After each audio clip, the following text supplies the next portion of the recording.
Good evening. Earlier this week I spoke to leading figures in the Remain campaign. Tonight, the man who's credited by some for helping to bring about this referendum and who now, of course, is campaigning hard for Britain to leave the European Union. UKIP leader Nigel Farage. Welcome. Thank you. Reducing the level of immigration has been central to your pitch to voters. Can you tell the British public at what level, broadly, you'd expect net migration to fall if we left the EU? Up to us. The point about this referendum, too much of this is sounding like a manifesto. You know, a Remain manifesto, a Leave manifesto. The real point about this referendum is who makes the decisions. Do we have the ability to control the numbers that come to Britain or not? So that's the first and most important point to make. Now, what do I think would be the right number? Well, do you know, from the late 1940s, all through the 50s, 60s, 70s, 80s and 90s, we had net migration coming into Britain at 30, 40,000 people a year. It was a number that was acceptable. It was a number that led actually to us having the best integration of any country inside Europe. You'd like to get back to that kind of ballpark, roughly? I would like to get back to 50,000 net. Let's get back to normality. And what I would like to see is this debated in the House of Commons every year, voted on by our MPs, who then at elections could be held accountable by the electorate. Well, let's just look at this chart here to show the scale of the challenge, if that's what you would want to do. Because this shows net migration last year. It shows you the chunk coming from the EU, 184,000, just a little more, 188,000 from the non-EU. So even if we left and you banned all migration from the EU, and I know you don't want to do that, but if we did, we would still have almost 200,000 net migration from outside the EU. It's nowhere near 50,000. Not with the right government. And that's the point, isn't it? There's been no resolve. I mean, despite the fact that the Prime Minister has won 2 elections, albeit one in a coalition, but he's won 2 elections with a pledge to reduce net migration to tens of thousands a year. He's shown no resolve with non-EU migration, and with EU migration, he still is not admitting in this referendum the truth that he does not have that ability. Well, let's just remind ourselves of this chart. It comes to about 330,000, 184,000 from the EU, 188,000 outside the EU. And then let me show you what you said on ITV earlier this week. I take a view that is strongly pro-Commonwealth. If we have an Australian-style point system rather than an open door to 508 million people, then actually it'll be better for black people coming into Britain who currently find it very difficult because we have this open door. Better for black people, better for the Commonwealth. Yes. Yet already there's 188,000 non-EU people net coming in this year. How does that work out? But this is coming in through family reunions or whatever it may be. Well, you're not going to stop that, are you? The fact is, when it comes to people, a lot of people, skilled people, I mean, here's the mess that we're in.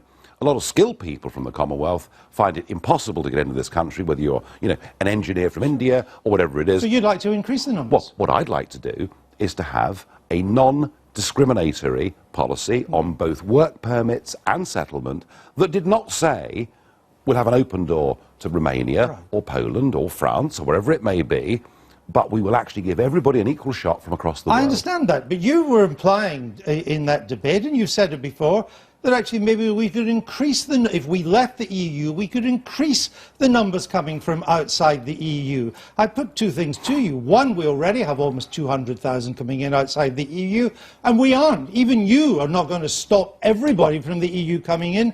So I see no way that you get to that 50,000 net figure. There are 2 points here. One is quantity.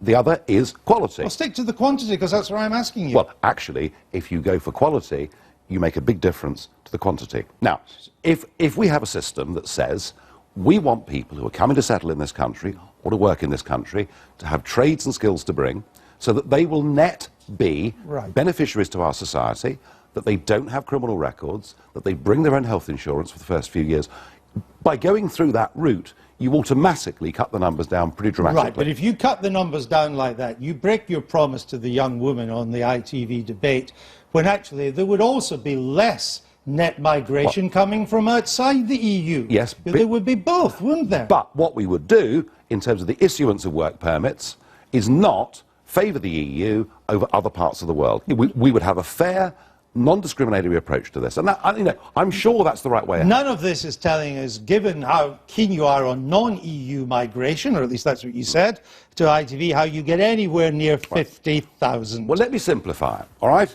That used to be a British passport. I wondered how long it was going to take you to bring this out. Yes, and it's worth it, isn't it? Because what does it say on it? European Union. And there are 508 million people entitled to one of those, any of whom can come to the country. So the first thing we have to do to get to my aim, which I agree with you, given where we are, it's a hell of an ask. But also given where you are with non-EU immigration, which you've been bigging up. Hang on a second. What we have to do first is get back control over the bit over which we have no control at all. And one of my concerns is that just a few weeks after this referendum, we've got Greece going probably for the third bailout. We've got the Italian banking system in a very serious crisis. So we have no control, if the Eurozone goes pop, on the numbers that come to this country. So the first thing you do is to get control of the bit you can get control of. Then you have to have a government with resolve. Look, you've talked there about legal figures. What about the boats coming into Dymchurch? It's only because one of them got into trouble we're even talking about it. Okay. And the government has been warned repeatedly, we've not had the right government. Let me put a broader point to you about migration. EU migrants who come here, they're more likely to work than people born in this country. They're less likely to claim welfare. They're younger at a time when our indigenous population is aging. What's your problem? The problem is numbers. And the problem is we get... Some economic surveys will say that EU migrants pay more tax than they take out in benefits or use in the health service. Other reports, I mean, you know, Migration Watch say actually net it costs us a bit, and the House of Lords said economically it's about even. All right. Now the Chancellor, George Osborne, seems to think this is wonderful because it's good for our GDP. Well, of course. If your population is growing by 500,000 a year, it'd be surprising if your GDP wasn't growing. What is not growing is GDP per capita, especially for those earning average salaries. And my problem is simple. Number one, people living on average salaries have seen a 10% decrease in their real living standards since 2005. And number two, do you know what? We shouldn't measure everything in terms of GDP figures or economics. There is something called quality of life. And that means the ability to get your child into the local primary school. It means being able to get a GP appointment. It means your children and grandchildren being able to aspire to having a house, things that you took for granted yourself. And these things, with a population that has risen the way that it has, these things are now real concerns for millions of people. Since they're nearly all working, I mean, 82% of those from Eastern Europe are working. The rest are dependent families. Compared to 72% of the British population, our unemployment rate is now only 5%. Our employment rate, the percentage of the available labour force that's in work, it's at a record high. You cannot claim that migrants are taking jobs from those of us already here. Well, there are still 1.7 million people unemployed in this country. And if you look at new jobs created last year in the British economy, the estimate is about 450,000 new jobs were created last year, 80% of which were taken by people born overseas. That figure, of course, is disputed. Well, OK, disputed or not, you know, I'm sure we'd all agree that it's a majority. So the point I'm making is this. We're a successful country. We've got low unemployment. We've got very high employment. Bright, young, educated people, they find it tough in their own country. They want to come to our country. You and I are old enough to remember when people fled this country, there was a brain drain.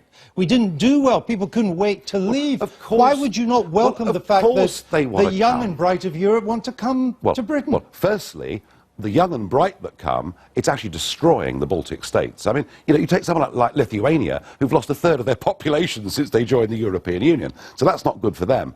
In this country, the problem is we've taken too many unskilled people into this country, and big employers, pretty unscrupulously, have chosen to employ those over British people. And I do not accept the criticism that I hear that the reason we have to have all these unskilled foreign workers is that British workers are too lazy, too drunk and too useless. I simply do not believe that. On Tuesday night on ITV, you claimed the head of Europol had said that the EU's migration policy had led to 5,000 jihadists entering the EU. Let's just see what you said. He's now backtracking, isn't he? Let's just see what you said. I take this very simple view. You quoted Europol at me. That same boss of Europol said that the migrant policy, and by the way, these are not refugees, they're mostly economic migrant policy over the last year, sparked by Angela Merkel, as we discussed earlier, has led to up to 5,000 jihadis coming in to the European Union in the space of the last 15 months. Turns out he didn't say that. Well, he did say that, but since I said that, he's backtracked. Where did he say it? Well, he said it, I mean, 3 months ago, 4 months ago. Where is that but on he's the now record that he backtracked. said it? Oh, I've got it on documentation. I've been using that quote since February of this year. But now we're reaching a critical point in the referendum. He's now backtracking. But, crucially, what is he saying? Well, let's just see what he's What is he saying? Because it's actually very important. We can put it up, what he's actually said in response. This is Rob Wade, right? Yeah. He's British, Yeah. head of Europol. Yeah. To be very clear, Mr Farage's claim on the ITV debate that I've said EU migration policy led to 5,000 jihadists coming to Europe is 100% false. Well, 100%. Well, actually what he said the next day was that the number was probably about a third of that, OK? That is what he said. Now, let's say that he's backtracked from 5,000, but even if it's a third of that, all right, even if it's about 1,500, bear this in mind.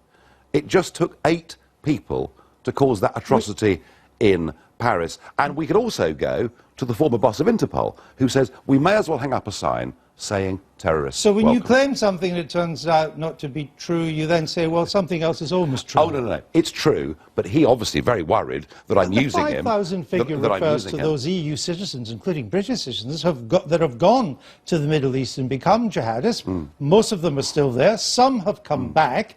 But our membership of the EU or EU migration policy has nothing to do with that figure. Well, let me remind you that 2 of the 8 people that caused that atrocity in Paris got back into the European Union, having fought in Syria, posing as migrants through the Greek islands. And the point about this, you know, and I've been saying this now for well over a year, the point is this: we have absolutely no mechanism, the Schengen area has absolutely no mechanism of vetting or checking who anybody is. And despite, despite that clear risk, about 1.8 million people last year came in to the European Union. Now, of course, you can say to me, oh, it's OK, Nigel, we're not in Schengen. Well, thank goodness we're not in Schengen. However, as we know, if you're in Schengen, in fact, interestingly, after a European Court of Judgment ruling this week, even if you're in Schengen illegally, you can't be stopped from moving around countries. Right, but you can be stopped coming in. So that leads, in the short term, to the pressures at Calais, Dieppe, Dunkirk and elsewhere. But longer term, it is clear, isn't it, that people who come and settle in a country will get, at some point in time, EU Which brings passports. me to what I want to go on to, because the Sunday Telegraph reported you predicting Cologne-style sex attacks in Britain. I didn't know such thing. You told the ITV audience you'd been misrepresented. But let's just see what you said on LBC radio in January. I think a lot of women are saying, goodness gracious me, if we vote to stay in, is this what's coming to this country? So, is it what's coming to this country? Yes, of course it is. I mean, those 1,000 young men that were outside a train station in Cologne will, within 3 to 4 years, have German passports. Which means they effectively can come here. Which means effectively that they can come here. And there is a problem with this. So you did predict Cologne-style sex attacks. I may have done months ago, but I chose in this referendum to try and make it a non-issue. Why? Because there are so many other things for us to talk about. However, is what I said in LBC wrong? Of course it's not. Is there a problem here? And it's not just Germany, it's Sweden as well. But let's come to this issue that you said that they could then come here, because you said in a few years they'd be able to come here. But that's not true either, is it? Well, in Hungary... So let's stick with Germany, where most of them have gone. In normal circumstances, naturalisation in Germany takes 7 years, maybe 8 years, but it can, of course, be much quicker if there's a large number of people involved. We don't know. Well, it never has been. It takes 8 years of residence in Germany before you can apply. But you need adequate knowledge of German. You need to be able to support yourself and your family financially. And most important of all, to do with the Cologne sex attackers, you need a clean criminal record. the Cologne sex attackers, there have been hardly any convictions at There's all. been quite a few, And there have been hardly any convictions. But and they couldn't come here in a couple of years. But That's the point, just not true. But it won't be for us to decide whether people in Germany or Sweden or elsewhere get passports that give them full access to Britain. But it's not a couple of years. That's why. As you tried to make Well, out. I said 3 or 4 years. Turns out it's 8 plus. In Hungary it's 3. In many other countries it's 4. In Hungary's Germany not it's 8. letting them in. But well, it's trying not to. It's trying not succeeding. to. But the point remains the same. The reason I got that passport out earlier is we do not have control who gets those passports. We've seen in Cyprus, we've seen in Malta, that literally EU passports are for sale to anybody. That surely doesn't make us safer. Most people do want to control immigration. Most people, the polls suggest, think it's been too high. But language and tone are important, particularly for public figures. This is what the head of your church said about your Cologne comments.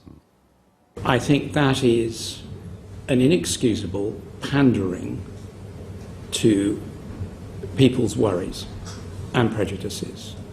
That's giving legitimization to racism, which I've seen in parishes in which I've served and has led to attacks on people in those parishes. And we cannot legitimize that. So lots of people watch this and think, yes, we do need to get control of immigration. But let's not pander to people's worries, as the Archbishop says. We have good archbishops and bad archbishops. What categories does he fall into? Well, given that he was talking specifically about what had appeared in a Sunday newspaper, he clearly had read a headline and not the very careful words that I used. Maybe he listened to you on LBC. I doubt it very much indeed. You know, But if he had, he'd been right, wasn't it? Because that's what you said. I'm not trying to... What I'm saying is I want to make sure Britain is safe. I believe by controlling its borders and by having a strict policy about who can come to this country, we can't completely isolate ourselves from international terrorism and the problem the world faces. But the question in this referendum is, can we make ourselves safer? And I genuinely believe that we can.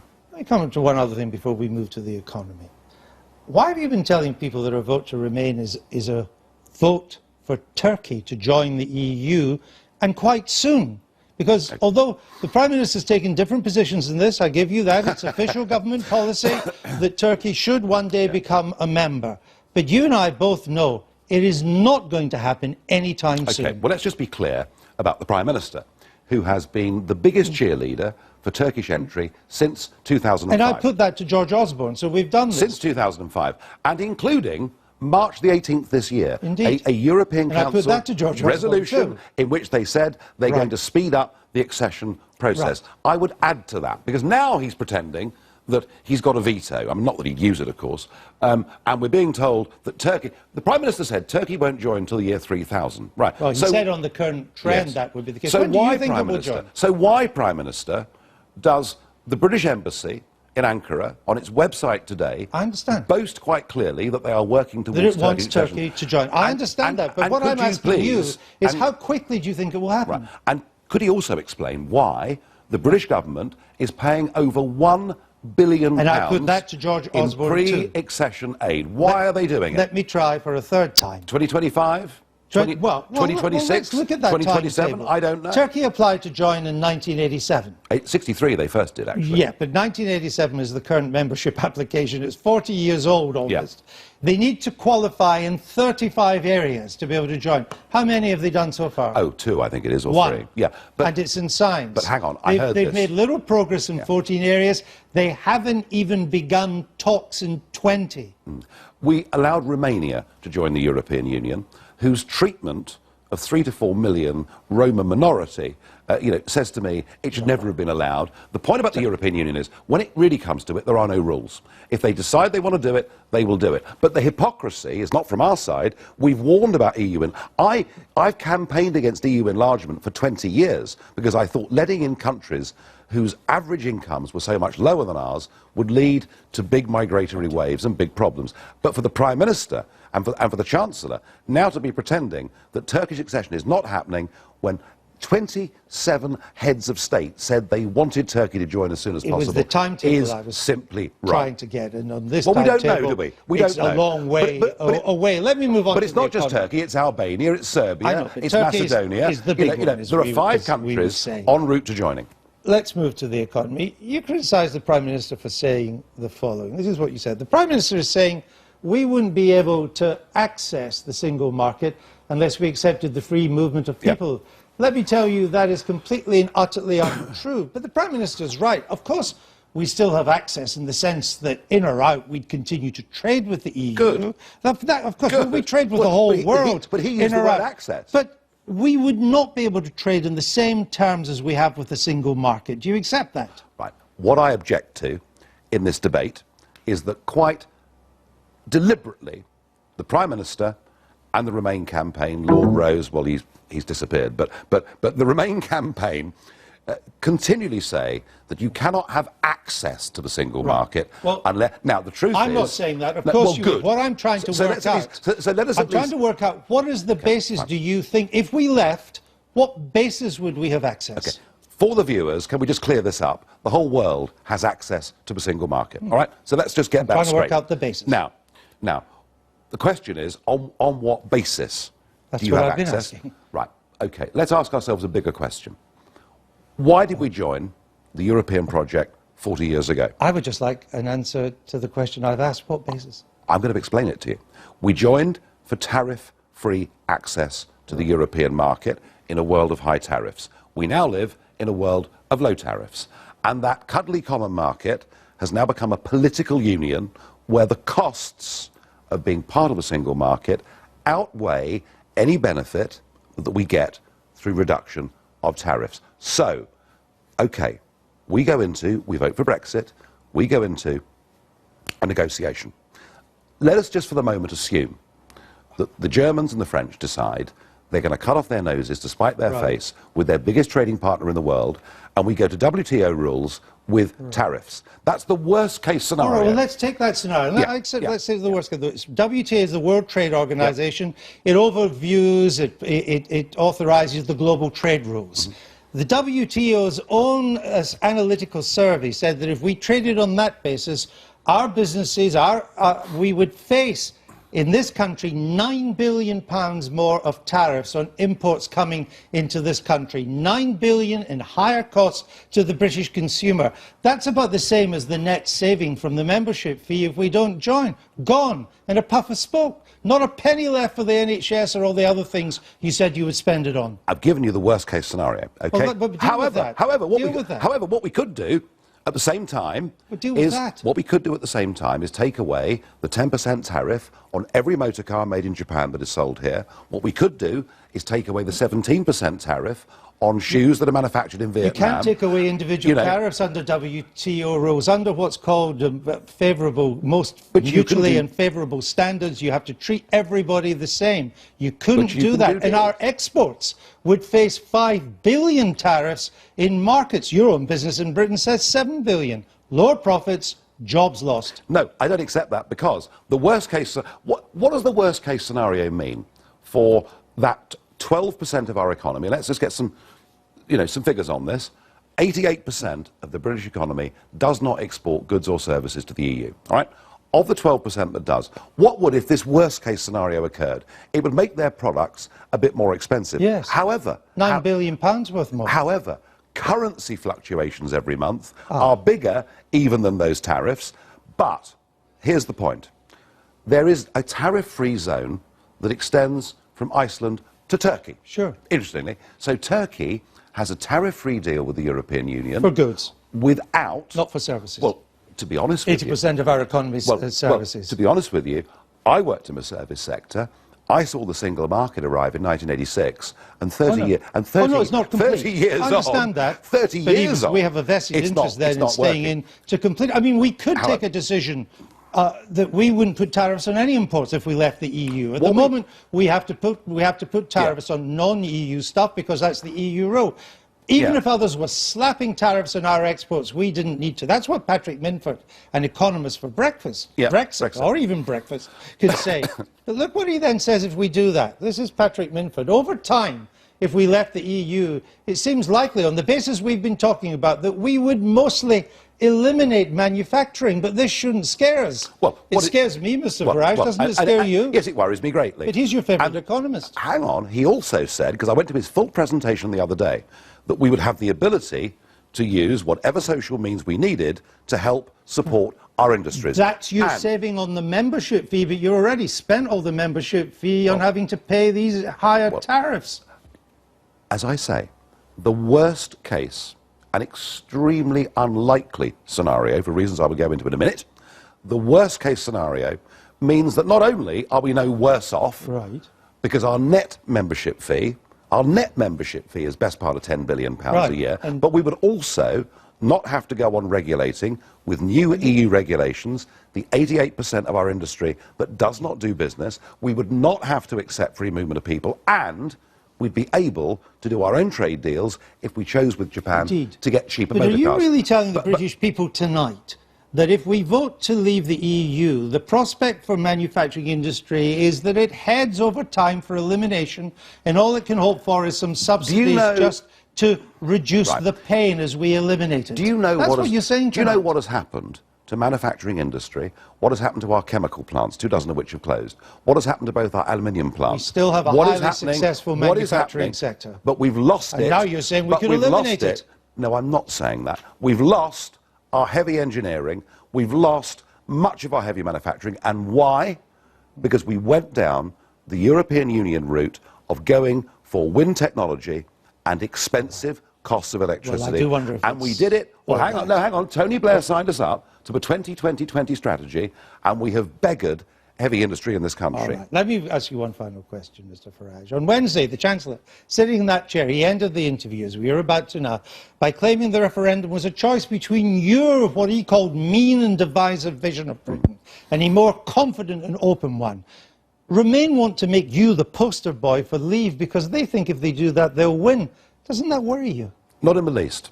They are part of the Westminster bubble. None of them have ever had a proper job in their lives. None of them go out and meet ordinary people and perhaps, in my case, occasionally have a pint with them. And let me tell you, my vision is to put this country and the British people first, and for us to divorce ourselves from political union and to re-engage with the rest of the world. It is upbeat, it is optimistic, and do you know something? I think we're going to win. Nigel Farage, thank you for being with us tonight.